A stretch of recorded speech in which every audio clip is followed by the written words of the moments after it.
Okay, so guys, let's start our new beginning and new session in the Indian polity series. So in the previous session, we already have talked about Article 116 to 17, यानी कि 116 और 17 तक की हमने बात कर ली है.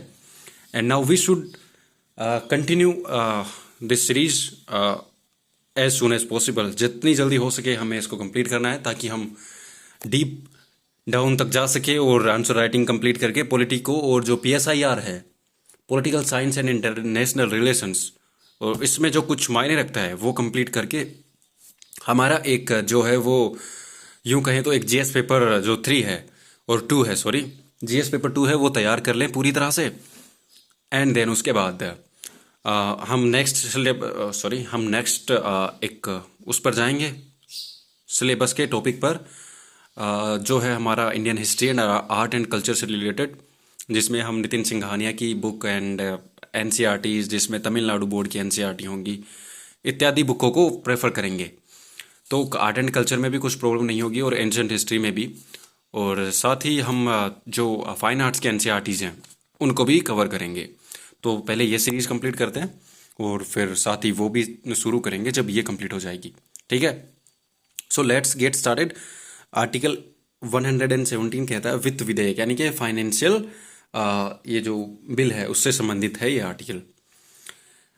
देखिए, वित्त विधेयक और धन विधेयक यानी money bill and finance bill में बहुत अंतर होता है, और जब हम डीप डाउन में पढ़ेंगे आगे, अभी हम सिर्फ देख रहे हैं कि इनमें क्या क्या लिखा गया है, बस उतना ही. तब हम डिटेल में फर्दर डिस्कशन करेंगे. आर्टिकल 118 से इसमें पार्लियामेंट रूल्स के बारे में लिखा गया है, यानी कि लोकसभा और राज्यसभा अपने कामकाजी नियम खुद बना सकते हैं, अपने लिए खुद रूल बनाएंगे कि पार्लियामेंट में क्या होगा क्या नहीं होगा, मतलब किस प्रकार की व्यवस्था वगैरह होनी चाहिए, ये लोकसभा और राज्यसभा ही तय करेंगे. पर याद रखिएगा, अपने अपने सदन की, लोकसभा राज्यसभा में इंटरफेयर नहीं करेगी. राज्यसभा खुद के लिए रूल बनाएगी, and as well as the Lok Sabha will making rule for himself यानी देमसेल्फ. ओके. आर्टिकल 119 कहता है पार्लियामेंट में फाइनेंशियल बिजनेस यानी कि मनी या बजट से जुड़े कामों के लिए जो रूल है वो भी पार्लियामेंट ही बनाएगी, या पार्लियामेंट के द्वारा अपॉइंट की गई कोई पार्लियामेंट्री कमेटी यानी कि फाइनेंशियल कमेटी वो ये रूल बनाएगी. ठीक है, तो directly rule indirectly rule parliament का ही होगा वहाँ पे भी. आर्टिकल 120 में है संसद की भाषा है, जैसे पार्लियामेंट की भाषा कैसी होगी, पहले इंग्लिश थी फिर हिंदी को भी ऐड किया गया, तो हिंदी इंग्लिश ऐसा कुछ इसमें प्रावधान है. आर्टिकल 121 से पार्लियामेंट में सुप्रीम कोर्ट और हाई कोर्ट के जजेस के कंडक्ट यानी कि व्यवहार पर चर्चा नहीं की जा सकती, एक शर्त को छोड़कर, वो है उनका रिमूवल. यानी कि जुडिशरी को फ्री इसीलिए रखा गया है ताकि पार्लियामेंट संसद इंटरवीन ना कर सके फालतू के मामलों में, क्योंकि अगर ऐसा होता है तो कोई ना कोई छोटे छोटे रूल पास करके पार्लियामेंट बार बार कोर्ट्स को परेशान करेंगी, तो कोर्ट बहुत ज़्यादा परेशान होंगे. और साथ ही अगर उनके जज उनके कंडक्ट पर पार्लियामेंट में चर्चा होगी कि उसने फैसला गलत दिया या सही, क्योंकि देखिए हर पार्टी एक टेबल पर कभी भी एक फैसले पर नहीं आ सकती. हमारे घर में अगर हम 4 लोग भी हैं ना, तो 4 अलग अलग तरह की सोच एग्जिस्ट करती है, भले ही हमने उसको एक जगह पे दबोच के रखा है, बट हम एक टेबल पर एग्री नहीं हो सकते. कई मामलों में, बहुत सारे मामलों में हो जाते हैं पर कई मामलों में नहीं हो सकते. तो मान लीजिए जब संसद में इस पर चर्चा चलती है और विपक्ष कहता है कि इस जज ने इस मामले में गलत जो है वो जजमेंट दी है, तो ये उसके कंडक्ट को सीधा सीधा टारगेट करता है, एक जज के कंडक्ट को, जो कि पार्लियामेंट में अप्रूवल नहीं हो सकता.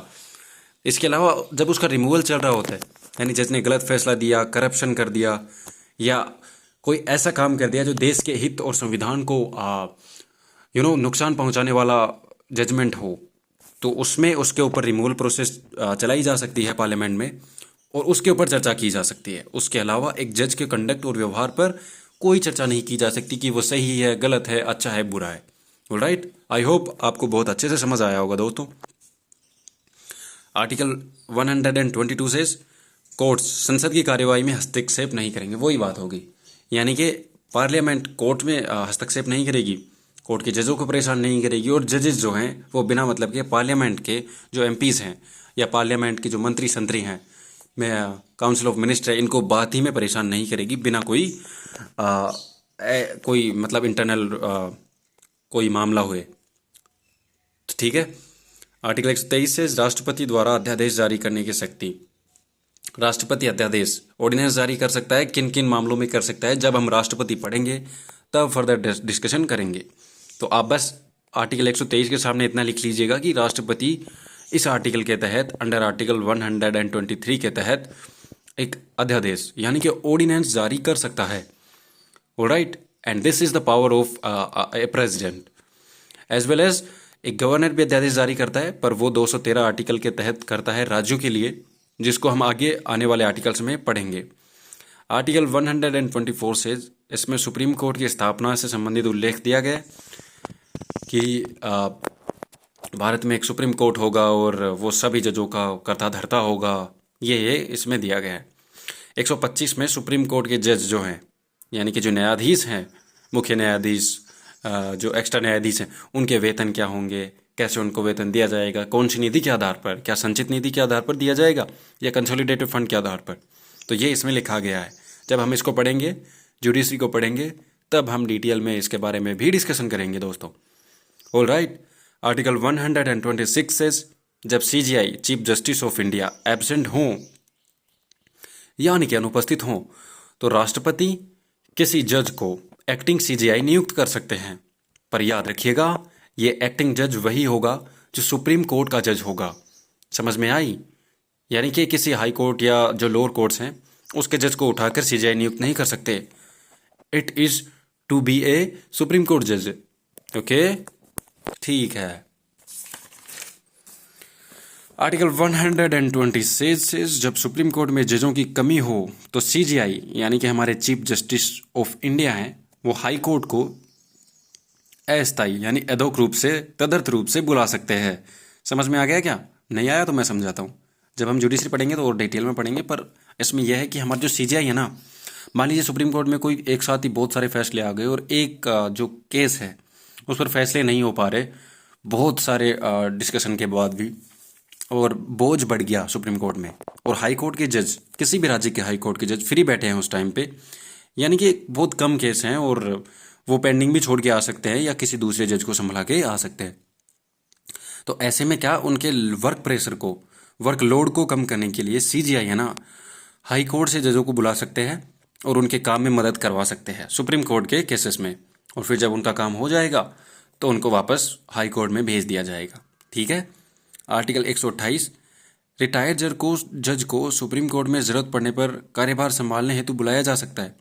यानी कि जो रिटायर्ड जज हो चुका है ना, जो रिटायर हो चुका है और किसी केस में, क्योंकि एक्सपीरियंस्ड बहुत था वो, उसकी ज़रूरत पड़ती है तो उसको बुलाया जा सकता है। बट वो अंतिम रूप से फैसला नहीं देगा, वो जो कार्यपालिका होगी, यानी कि जो कार्य हो रहा होगा, यानी कि जांच पड़ताल में और केसों को सुलझाने में मदद कर सकता है, जजों की सहायता कर सकता है, पर अंतिम फैसला वो नहीं दे सकता। कार्य कर सकता है वो। आर्टिकल 129 है उसके बाद, सुप्रीम कोर्ट एक कोर्ट ऑफ रिकॉर्ड है और इसे कंटेम्प्ट, अवमानना करने पर सजा का प्रावधान है। कोर्ट ऑफ रिकॉर्ड है मतलब सब चीज़ों का रिकॉर्ड सुप्रीम कोर्ट के पास है, और सुप्रीम कोर्ट ने अगर कोई फैसला दिया है तो बाकी के जजेस को, पूरे इंडिया के कोर्ट्स को उसको मानना होगा, ये बाध्यकारी फैसला है। ठीक है ना। आर्टिकल 130, सुप्रीम कोर्ट की सीट या स्थान कहाँ होगा यह प्रेसिडेंट तय करेगा। जैसे मान लीजिए सुप्रीम कोर्ट दिल्ली में होगा, मुंबई में होगा, या कहाँ होगा, ये प्रेसिडेंट तय करेगा। ठीक है। तो यहाँ तक सुप्रीम कोर्ट से संबंधित ये जो है मेन बातें हो गई। 130 तक हमने पढ़ लिया और कुछ चीज़ें अभी भी बच रही है, तो वो हम कल के सेशन में डिस्कस करेंगे, क्योंकि आज का सेशन बड़ा हो रहा है and I have to go for educate peoples, क्योंकि एक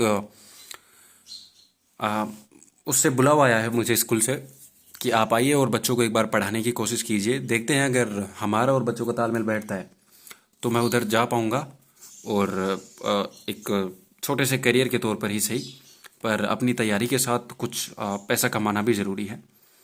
तो जाहिर सी बात है, अगर मीटिंग सही रहती है तो I will join, and if they will pay better, मतलब अच्छा पे करेंगे तो ज़रूर मैं ज्वाइन करूँगा।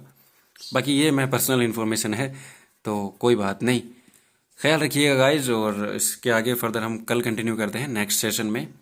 So best of luck, and ईमानदारी से पढ़िए, आप निश्चित ही कभी ना कभी तो सक्सेस होंगे ही। ठीक है, आज इतना ही रखते हैं। Thank you very much. जय हिंद, जय भारत।